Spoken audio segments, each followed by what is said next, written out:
നമസ്കാരം. Managerial എക്കണോമിക്സിലെ first chapter ആണ്. Plus 1 ബികോമിൻ്റെ സ്റ്റുഡൻസിനുള്ള subject ആണ് മാനേജറൽ എക്കണോമിക്സ്. അതിലെ ഫസ്റ്റ് ചാപ്റ്റർ ആണ് ഇൻട്രൊഡക്ഷൻ ടു മാനേജറൽ എക്കണോമിക്സ്. അതിനെക്കുറിച്ചുള്ള ക്ലാസ് ആണ് ഇന്ന് നമ്മൾ എടുക്കുന്നത്. മോർണിംഗ്. ഇന്ന് നമ്മൾ ക്ലാസ്സിൽ ഡിസ്കസ് ചെയ്യുന്നത് relationship of managerial economics with mathematics. കഴിഞ്ഞ ക്ലാസ്സിൽ നമ്മൾ സ്റ്റാറ്റ് ആയിട്ടുള്ള റിലേഷൻഷിപ്പ്, മൈക്രോ എക്കണോമിക്സ് ആയിട്ടുള്ള റിലേഷൻഷിപ്പ്, മാക്രോ എക്കണോമിക്സ് ആയിട്ടുള്ള റിലേഷൻഷിപ്പ് ഒക്കെ പഠിച്ചിട്ടുണ്ടായിരുന്നു. ഇന്നത്തെ ക്ലാസ്സിൽ നമ്മൾ മാനേജറൽ എക്കണോമിക്സും മാത്തമാറ്റിക്സും തമ്മിലുള്ള റിലേഷൻഷിപ്പിനെ കുറിച്ചിട്ടാണ് സ്റ്റഡി ചെയ്യുന്നത്. Mathematics has developed in the development of economic theories. Then mathematics economic theories ഡെവലപ്പോട് കൂടിയാണ് ഡെവലപ്പ് ചെയ്തിരിക്കുന്നത് mathematics. Now mathematical economics has become very important branch of science of economics. ഇപ്പോൾ മാത്തമാറ്റിക്സ് എക്കണോമിക്സ് എന്ന് പറയുന്നത് എന്താണ്, എക്കണോമിക്സിന്റെ സയൻസിലെ ഒരു ഇമ്പോർട്ടൻറ്റ് ബ്രാഞ്ച് ആയി മാറിയാണ് mathematical economics. മുമ്പൊന്നും എക്കണോമിക്സിൽ ശരിക്കും പറഞ്ഞു കഴിഞ്ഞാൽ പ്രോബ്ലംസ് ഒന്നും വരാറില്ല, തിയറീസ് മാത്രം ഉണ്ടെന്ന്. ഇപ്പോൾ നമ്മുടെ എക്കണോമിക്സിലൊക്കെ കുറേ പ്രോബ്ലംസ് ചെയ്യാനുണ്ട്. അപ്പോൾ ദെൻ മാത്തമാറ്റിക്കൽ എക്കണോമിക്സ് എന്ന് പറയുന്നത് ഒരു ഇമ്പോർട്ടൻറ്റ് ബ്രാഞ്ചായി, സയൻസ് ഓഫ് എക്കണോമിക്സിന്റെ ഒരു ഇമ്പോർട്ടൻറ്റ് ബ്രാഞ്ചായിട്ട് മാത്തമാറ്റിക്കൽ എക്കണോമിക്സ് മാറിയിട്ടുണ്ട്.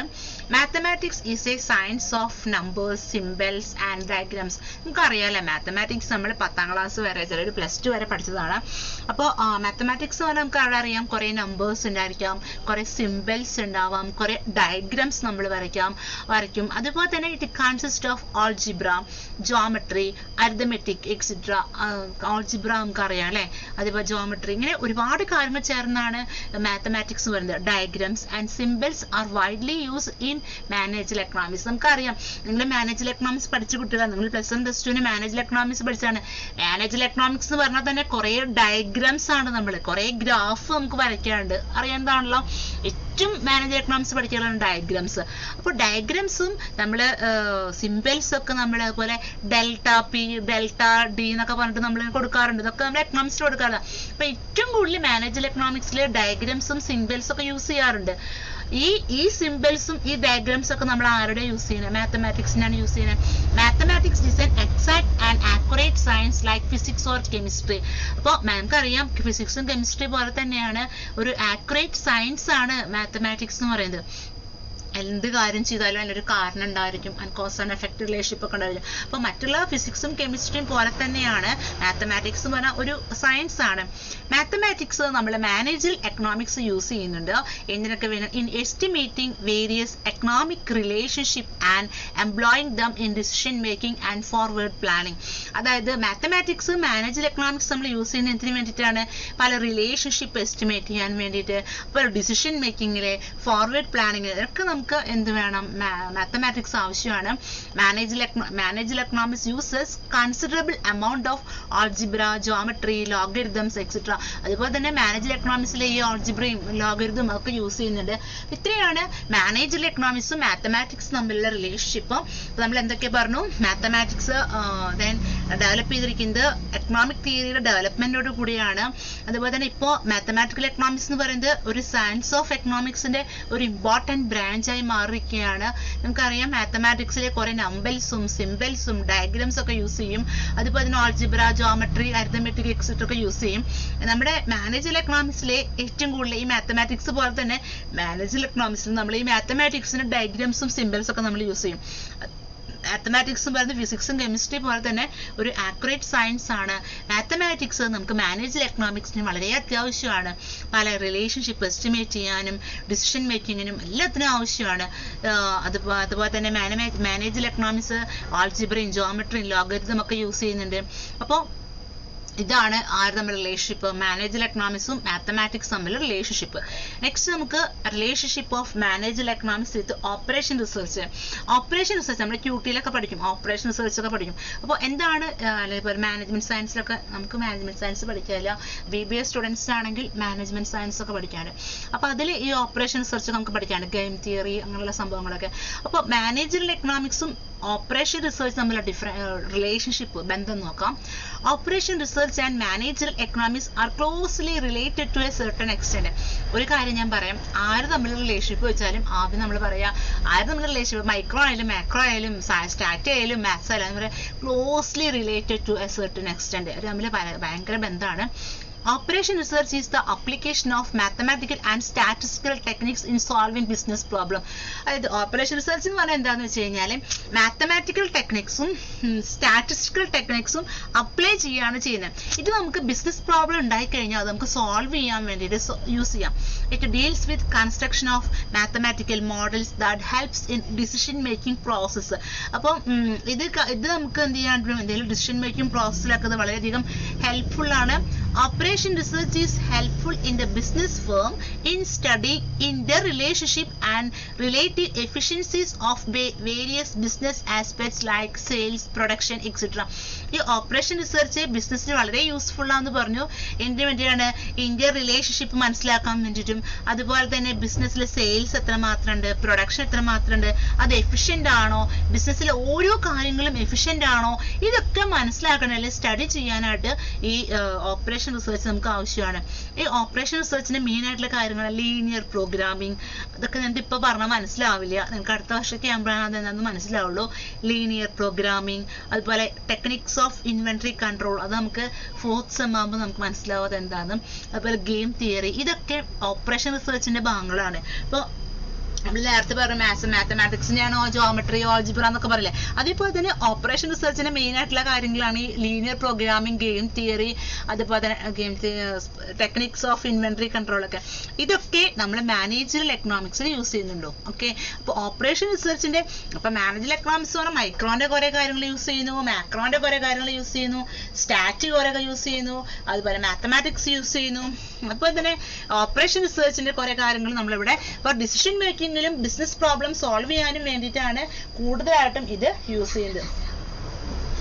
These are used to find out optimum combination of various factors to achieve the objectives of maximization of profit, minimization of cost and time, etc.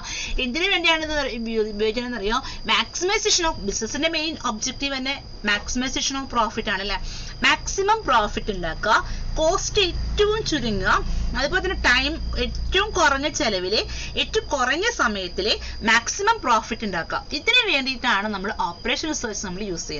അപ്പൊ main objective മനസ്സിലായാലോ? Operation റിസർച്ചിന് നമ്മൾ ബിസിനസ്സിൽ ഉപയോഗിക്കുന്നതിന്റെ main objective എന്താണെന്ന് managerial അപ്പൊ നമ്മൾ എന്തൊക്കെ പറഞ്ഞു? Managerial എക്കണോമിക്സും ഓപ്പറേഷൻ റിസർച്ചും തമ്മിലുള്ള റിലേഷൻഷിപ്പ് ആണ് നമ്മൾ പറഞ്ഞത്. ഇവർ തമ്മിൽ ക്ലോസ്ലി റിലേറ്റഡ് ആണ്. പിന്നെ പറഞ്ഞു ഓപ്പറേഷൻ റിസർച്ചിലെ മാത്തമാറ്റിക്സിന്റെയും സ്റ്റാറ്റിസ്റ്റിക്കൽ ടെക്നിക്കും നമ്മൾ അപ്ലൈ ചെയ്യുന്നു. അതിന്റെ അപ്ലിക്കേഷൻ ആണ് ഓപ്പറേഷൻ റിസർച്ച് എന്ന് പറഞ്ഞാല്. മാത്സിൽ വരുന്ന കുറെ കാര്യങ്ങളൊക്കെയാണ്, പക്ഷെ മാത്സ് എല്ലാവരും അത് നമ്മൾ എന്തിനാ യൂസ് ചെയ്യുക? ബിസിനസ് പ്രോബ്ലംസ് ഉണ്ടായി കഴിഞ്ഞാൽ, എന്തെങ്കിലും പ്രശ്നം ഉണ്ടായി കഴിഞ്ഞാൽ സോൾവ് ചെയ്യാൻ വേണ്ടി ഉപയോഗിക്കുന്നു. അതുപോലെ തന്നെ ഈ മാത്തമാറ്റിക്കൽ മോഡൽസ് നമ്മൾ ഡിസിഷൻ മേക്കിംഗ് പ്രോസസ്സിൽ ഹെൽപ്ഫുൾ ആണ്. അതുപോലെ ബിസിനസ് ഫേമിൽ ഇത് യൂസ് ചെയ്യുന്നു. എന്തിനാണ്? Inter relationship and relative efficiency of various business aspects. ബിസിനസിന്റെ ഓരോ പ്രധാനപ്പെട്ട കാര്യങ്ങളും, സെയിൽസ്, പ്രൊഡക്ഷൻ, അങ്ങനെയുള്ള ഓരോ കാര്യങ്ങളും സ്റ്റഡി ചെയ്യാൻ, അത് എഫിഷ്യന്റ് ആണോ, സെയിൽസ് നടന്നത് എഫിഷ്യന്റ് ആണോ, കറക്റ്റ് ആയിട്ടുണ്ടോ, ഇനിയും സെയിൽസ് കൂട്ടണോ, പ്രൊഡക്ഷൻ നടന്നത് എഫിഷ്യന്റ് ആണോ, ഇങ്ങനെ പല കാര്യങ്ങളും എഫിഷ്യൻസി, കാര്യക്ഷമത അളക്കാനും പഠിക്കാനും ഇത് ആവശ്യമാണ്. ഓപ്പറേഷൻ റിസർച്ചിന്റെ മെയിൻ ആയിട്ടുള്ള കോൺസെപ്റ്റ് ആണ് linear programming, techniques of inventory control, game theory ഒക്കെ. ഇതൊക്കെ മാനേജറൽ എക്കണോമിക്സ് യൂസ് ചെയ്യുന്നു. അപ്പൊ ഇത് എന്തിനാണ് യൂസ് ചെയ്യുന്നതെന്ന് വെച്ച് കഴിഞ്ഞാല് എന്താണ്? Optimum combination of various factors to achieve the objective of എന്ത് അച്ചീവ് ചെയ്യാൻ വേണ്ടിയിട്ടാണ്? എന്ത് നേടിയെടുക്കാൻ വേണ്ടിയിട്ടാണ്? Maximisation of profit. Profit maximisation ആയിരിക്കണം. Minimisation of cost and time. Minimisation of time. ഏറ്റവും കുറഞ്ഞ ചെലവിലെ ഏറ്റവും കുറഞ്ഞ സമയത്തിനുള്ളിലെ മാക്സിമം പ്രോഫിറ്റ് ഉണ്ടാക്കിയെടുക്കുക. ഇതാണ് ഇവരുടെ main objective. Okay, next last relationship ആണ്. Relationship of managerial economics with accounting. Accounting നിങ്ങൾക്ക് അറിയേണ്ടതാണ് അല്ലെ. അക്കൗണ്ടിങ്ങും എക്കണോമിക്സും തമ്മിലുള്ള relationship. Accounting is closely related with managerial economics. ആരുടെ റിലേഷൻഷിപ്പ് ചോദിച്ചാലും ആരുടെ റിലേഷൻഷിപ്പ് ചോദിച്ചു കഴിഞ്ഞാൽ നമുക്ക് പറയാം ക്ലോസ്ലി റിലേറ്റഡ് ആണെന്ന് പറയാം. Accounting is the main source of data regarding operation and functioning of firm. നമുക്കറിയാം ഒരു ബിസിനസിന്റെ എന്തെങ്കിലും ഫംഗ്ഷൻസ് അറിയണമെങ്കിൽ അതിനെ കുറിച്ച് ഡാറ്റാസ് അറിയണമെങ്കിൽ അക്കൗണ്ടിങ് ഉപയോഗിച്ചേ പറ്റുള്ളൂ അല്ലേ. കാരണം നമ്മുടെ profit and loss account balance sheet ഒക്കെ നോക്കി കഴിഞ്ഞാൽ നമുക്ക് കറക്റ്റ് എമൗണ്ട് അറിയാൻ പറ്റുള്ളൂ. അപ്പോൾ അക്കൗണ്ടിങ് ആണ് main source of data provide ചെയ്യുന്നത്. ഒരു ഫേമിന്റെ ഫംഗ്ഷൻ എന്താണ്, ഒരു ഫേമിന്റെ ഓപ്പറേഷൻസ് നടന്നത് എന്താ, റിസൾട്ട് പ്രോഫിറ്റ് ആണോ ലോസ് ആണോ, ഇതൊക്കെ അറിയണമെങ്കിൽ അക്കൗണ്ടിങ് ഉപയോഗിച്ചിട്ടാണ് നമ്മൾ ചെയ്യാം. Accounting data and statements represent language of business. Accounting data അല്ലെങ്കിൽ അക്കൗണ്ടിങ് സ്റ്റേറ്റ്മെന്റ്സ് ബാലൻസ് ഷീറ്റ് അങ്ങനെയുള്ള സംഭവം നോക്കിക്കഴിഞ്ഞാൽ ബിസിനസിന്റെ ലാംഗ്വേജ് ആണ്. A business manager needs market information, production information and accounting information for decision making. ഒരു മാനേജർക്ക് ഇപ്പോഴത്തെ മാർക്കറ്റിനെ കുറിച്ചുള്ള അപ് ടു ഡേറ്റ് ഇൻഫർമേഷൻ എന്താണ്, അതുപോലെ അപ്ഡേറ്റ് ആയിരിക്കണം. പുതിയ ഇൻഫർമേഷൻ, പണ്ടത്തെ ഇൻഫർമേഷൻ കിട്ടിയിട്ട് കാര്യമില്ല. അതുപോലെ തന്നെ പ്രൊഡക്ഷൻ ഇൻഫർമേഷൻ, അക്കൗണ്ടിങ് ഇൻഫർമേഷൻ. ഇപ്പൊ ഡിസിഷൻ എടുക്കണമെങ്കിൽ ഇതിനെ കുറിച്ചുള്ള ഇൻഫർമേഷൻ കിട്ടിയെങ്കിൽ മാത്രമാണ്, അതിനെ കുറിച്ചൊക്കെ അറിയുന്ന ആൾക്ക് മാത്രം ഡിസിഷൻസ് എടുക്കാൻ പറ്റുള്ളൂ, അല്ലെങ്കിൽ റോങ് ഡിസിഷൻ ആയിരിക്കും. The profit and loss statement reflect operational efficiency of firm. ഒരു ഫേം എഫിഷ്യന്റ് ആണോ എന്ന് ചോദിച്ചു കഴിഞ്ഞാൽ പ്രോഫിറ്റ് ആൻഡ് ലോസ് അക്കൗണ്ട് നോക്കിക്കഴിഞ്ഞാൽ അറിയാം. പ്രോഫിറ്റ് ആണ്, ഹൈ പ്രോഫിറ്റ് ഉണ്ടെങ്കിൽ നമുക്കറിയാം ആ ഫേം എഫിഷ്യന്റ് ഫേം ആണെന്ന്. ലോസ് ആണെങ്കിൽ നമുക്കറിയാം ആ ഫേം നഷ്ടത്തിൽ പോവാണ്, കാര്യമില്ല എന്ന് മനസ്സിലാവും. The balance sheet tells financial position of the firm. അപ്പോൾ അക്കൗണ്ടിങ്ങിന്റെ പ്രോഫിറ്റ് ആൻഡ് ലോസ് അക്കൗണ്ട് നോക്കിയാലും ബാലൻസ് ഷീറ്റ് നോക്കിയാലും, ബാലൻസ് ഷീറ്റ് നമുക്ക് സയൻസും ഹ്യൂമാനിറ്റീസും പഠിച്ച കുട്ടികൾക്ക് profit and loss account balance sheet എന്താണെന്ന് ചിലപ്പോൾ അറിയുന്നുണ്ടാവില്ല. എന്തായാലും നിങ്ങൾക്ക് ടേംസ് പഠിച്ചാൽ മതി. ഇപ്പോൾ ബാലൻസ് ഷീറ്റ് നോക്കിക്കഴിഞ്ഞാൽ ഫേമിന്റെ ഫിനാൻഷ്യൽ പൊസിഷൻ മനസ്സിലാക്കാൻ സാധിക്കും. Thus, accounting techniques are very essential for the success of the accounting techniques very essential ആണ്. ഒരു ഫേമിന്റെ സക്സസിന് അക്കൗണ്ടിങ് ടെക്നിക്സ് മൈക്രോ മാക്രോ സ്റ്റാറ്റിംഗ് ഒക്കെ വേണം. ഒപ്പം തന്നെ അക്കൗണ്ടിങ് ഇല്ലാണ്ട് നമുക്ക് ഒരു ഫേമിനെ വിജയിക്കാണെങ്കിൽ അറിയാൻ പറ്റില്ല അല്ലെ. This is because profit maximisation is a major objective of the firm. ഒരു ഫേമിന്റെ മേജർ ഒബ്ജക്റ്റീവ് ആണ് എന്താണ് objective? Profit maximisation. In short, accounting provides right information to take right decision. Accounting ഉള്ളത് കൊണ്ടാണ് നമുക്ക് എന്ത് റൈറ്റ് ഇൻഫർമേഷൻസ് പ്രൊവൈഡ് ചെയ്യാൻ പറ്റുന്നത്. ആവശ്യമായ സമയത്ത് ആവശ്യമായ ഇൻഫർമേഷൻസ് പ്രൊവൈഡ് ചെയ്യും. ടു ടേക്ക് റൈറ്റ് ഡിസിഷൻസ്, നല്ല തീരുമാനങ്ങൾ എടുക്കണമെങ്കിലേ ഇത് ആവശ്യമാണ്. അപ്പൊ അക്കൗണ്ടിങ്ങും മാനേജർ എക്കണോമിക്സ് തമ്മിൽ റിലേഷൻഷിപ്പ് ഉണ്ട്. രണ്ടുപേരും ക്ലോസ്ലി റിലേറ്റഡ് ആണ്. Accounting is the main source of data regarding operation and functioning of the firm. Accounting data and statement represents language of business. Accounting data എന്ന് പറയുന്നത് ഒരു ബിസിനസിന്റെ ലാംഗ്വേജ് ആണ്. ഒരു ബിസിനസ് മാനേജർക്ക് ഡിസിഷൻ മേക്കിങ്ങിന് വേണ്ടിയിട്ട് മാർക്കറ്റിനെ കുറിച്ചിട്ടും പ്രൊഡക്ഷനെ കുറിച്ചിട്ടും അക്കൗണ്ടിങ്ങിനെ കുറിച്ചൊക്കെ ഇൻഫർമേഷൻസ് അറിഞ്ഞിരിക്കണം. പ്രോഫിറ്റ് ആൻഡ് ലോസ് അക്കൗണ്ട് നോക്കിക്കഴിഞ്ഞാൽ ആ ഫേം എഫിഷ്യന്റ് ആണോ അല്ലെന്ന് അറിയാൻ പറ്റും. ബാലൻസ് ഷീറ്റ് നോക്കിക്കഴിഞ്ഞാൽ ഫേമിന് ഇപ്പോഴത്തെ ഫിനാൻഷ്യൽ പൊസിഷൻ എന്താണ്, എത്ര രൂപ ക്യാഷ് ഉണ്ട്, എത്ര രൂപ ലാൻഡ് ഉണ്ട്, എത്ര രൂപ ബിൽഡിംഗ് ഉണ്ട്, എത്ര രൂപ ലയബിലിറ്റീസ് ഉണ്ട്, എത്ര അസറ്റ്സ് ഉണ്ട്, ഇതൊക്കെ മനസ്സിലാക്കാൻ പറ്റും. Thus, the accounting techniques are very essential for the success of the firm. This is because profit maximization. അതുകൊണ്ടാണ് എന്താ കാരണം വെച്ചാല് ഒരു ഫേമിന് മേജർ ഒബ്ജക്റ്റീവ് എന്ന് പറയുന്നത്, മെയിൻ ഒബ്ജക്റ്റീവ് എന്ന് പറയുന്നത് പ്രോഫിറ്റ് വർദ്ധിപ്പിക്കുക, ലാഭം വർദ്ധിപ്പിക്കുക.